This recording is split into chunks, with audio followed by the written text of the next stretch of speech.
Um, yazi sometimes impilo inokungabi fair. And mina ngiye ngizibuza ukuthi why vele. Guess what? Impendulo angazi ngiyithole. Kodwa ke angikho lapho.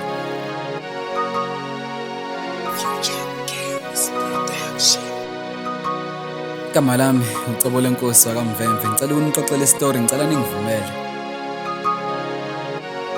Thula kulalela uzuthini le ndaba. 17 years ago something amazing happened. Umama wakamakhelwane wazala a beautiful girl wayiqamba uNoluvuyo. Okubuhlungu ukuthi wathi mayeqeda kumteta waseyadlula emhlabeni. Without any doubt gogo kaNoluvuyo said ngizomkhulisa umntanami.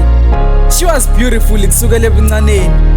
Akabangaki lolu hlobo lomntwana olukholelwe ebeleni. Obephila ngedamu ifungelona she preferred nestam. uNoluvuyo was healthy and beautiful ngalendlela ukuthi noma eclinic honest babehlale bezobuyisa feedback epositive. Ugogo ke wayemnakekele emkhulisa ngothando nangokhuselo. Ebusuku wayembeka embhedeni amxoxela izinganekwane zempilo. uNoluvuyo ke wayevela shaya ismile awungazofunga ukuthi waye understand lokho kushiwoyo. Nothing beats granny's love kuyashiwo ke. Ugogo bevuka njalo ekseni kusempondo zankoma pheka umdoka amvuse bese yamfunza ethi yazi mntanami ngizokukhulisa uzokhula bese uyafunda uthengele ugogo imoto nomuzi emhlanga. Lapho kuNoluvuyo wayevela shaya ismile ezwe lo muzi like she was amazing bafethu. Ugogo Nkosi yami. Yazi she could hear the love from Gogo's words. She could feel the amount of warmth from Gogo's arms and the rhythm of the heartbeats of uGogo memphethe. uGogo Nkosi yami. Yazi uGogo yena nothando oludlula lamama uzongibuza kanjani like she will do anything to make umzukulu wakhe happy. uGogo kodwa bafethu. uGogo bafethu. Okay, back to my story. Iminyaka ibingamile ibihamba neminyaka kuNoluvuyo isihambile because useyahamba and she is now doing grade R. She was a beautiful girl uGogo bemgqokisana kahle. Babengenelela ngoba babesazi isimo sohlala kahle so why hold foster care because nobaba wakhe akaziwa wagcwala amathafa right after ukuzwa ngesisi kuma kaNoluvuyo. Yazi sometimes we fail as a majita like ngiye ngizibuza ukuthi how can you run away for a blessing? Thina sibuye sikhohlwe ukuthi abantwana abafana nembewu esihlwanyelayo that will grow in future sidle kuyona izithelo but then angikho lapho. uNoluvuyo was amazing kusukela ebuncaneni. Yazi it was easy for her to make it to grade 1, 2, 3 and 4. Bekufana nokubala like 1, 2, 3, 4. She was always a top achiever esikoleni. Othisha babemthanda because zonke izifundo beziphasa. uGogo wayevela athenga inkukhu makuphela unyaka amhlabele badle and celebrate. uNoluvuyo bengambizi ke ngogogo bembiza ngomama. She always came back with a smile esikoleni knowing that uGogo is there cooking ukudla kumnandi for her after school. Life was cool. After primary school life uNoluvuyo attended high school. Usasemuhle namanje but one thing I like about her is that iziyalo zagogo sazibambile and she is willing to keep them forever. Ka grade 8 ke ngenhlanhla bamkhetha wabe RCL ngoba wayeclean futhi wayehlakaniphile. Esikoleni wayengenamngani but she was kind to everyone. Yazi you could see impumelelo yakhe ibibhalwe ebusweni. uGogo wayivuka before her athandaze njalo ekseni. Ethi Nkosi ngicela ungithathe mayeseqedile esikoleni lo mntwana. She will even cry because of uthandaye nalo ngoNoluvuyo.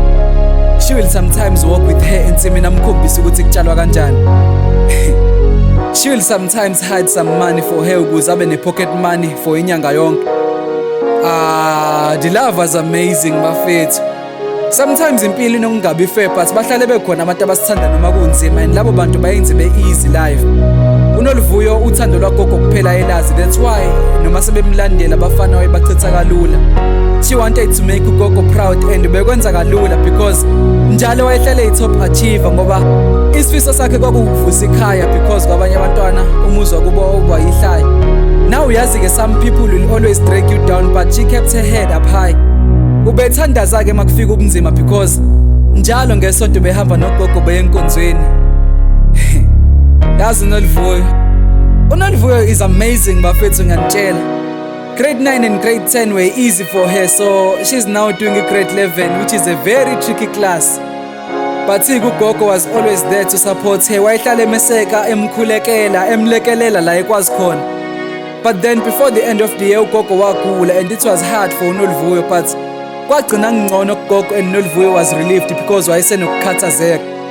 Useyakwazi ukupheka, so after school she would cook, badle mase bezolala nogogo.